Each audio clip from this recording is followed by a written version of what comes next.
విశాఖ అందాల్ని కనుమరుగు చేసేలా మురుగంతా బంగాళాఖాతంలో కలిసిపోతోంది.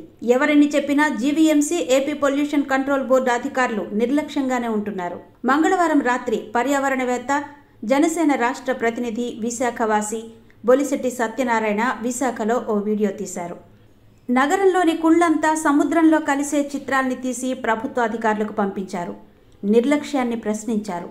ఇళ్లు, పరిశ్రమల నుంచి విడుదలయ్యే చికిత్స చేయని మలజలంలో వ్యర్థాలు, హానికరమైన సూక్ష్మజీవులు, పోషకాలతో పాటు రసాయనాలుంటాయని సత్య కళ్లకు కట్టినట్టు నిరూపించారు. ఇవి సముద్ర జీవ వైవిధ్యానికి తీవ్ర హాని కలిగిస్తాయన్న విషయం అందరికీ తెలిసిందేనని, ఆక్సిజన్ లోపం కారణంగా ఇది విషపూరితమైందని నిపుణులు హెచ్చరిస్తున్న విషయాన్ని గుర్తు చేశారు. ఇలాంటి వాటి వల్ల సముద్ర జీవులు, జంతువుల్లో జనన సమస్యలు తలెత్తి వాటి నివాస ప్రాంతాలకు నష్టం వాటిల్లుతుందని ఆయన ఆవేదన వ్యక్తం చేశారు. కలుషితమైన సముద్ర ఆహారం ద్వారా మానవ ఆరోగ్యం ప్రమాదాలకు కూడా దారితీస్తుందనేది జగద్విదితం. అందుకే Gulf of Mexico dead zone ప్రపంచవ్యాప్తంగా దీని ప్రభావానికి పెద్ద ఉదాహరణగా నిలుస్తుంది.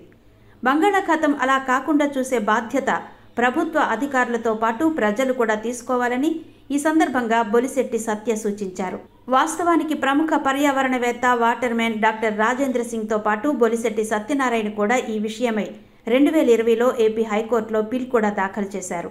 అయినా జీవీఎంసీ, ఏపీ కాలుష్య నియంత్రణ మండలి ఈ మలజల కాలుష్య నియంత్రణపై తమ ప్రణాళికను ఇప్పటికీ హైకోర్టుకు సమర్పించకపోవడం దారుణమని ఆయన పేర్కొన్నారు. ఇది భారత రాజ్యాంగంలోని ఆర్టికల్ 48A ప్రకారం రాష్ట్రానికి ఉన్న పర్యావరణ పరిరక్షణ బాధ్యతకు విరుద్ధమని, రాజ్యాంగ ఉల్లంఘన అవుతుందని స్పష్టం చేశారు. సత్య తీసిన వీడియో, ఫోటోలు 2020 నుంచి ఇప్పటి వరకు సంబంధిత అధికారుల నిర్లక్ష్యానికి సాక్ష్యంగా నిలుస్తాయనడంలో ఎలాంటి అతిశయోక్తి లేదు. న్యాయపరమైన చర్యలు, శిక్షలు ఖరారయ్యేలోపు జీవీఎంసీ, కాలుష్య నియంత్రణ మండలి అధికారులు తక్షణమే చర్యలు తీసుకోవాలని ఈ సందర్భంగా సత్య వివిధ ప్రభుత్వ విభాగాలు, అధికారులకు లేఖల ద్వారా విజ్ఞప్తి చేశారు. పర్యావరణాన్ని పరిరక్షించే అభివృద్ధి ప్రస్థానం జనసేన పార్టీ సిద్ధాంతమంటూ సత్య చెప్పుకొచ్చారు.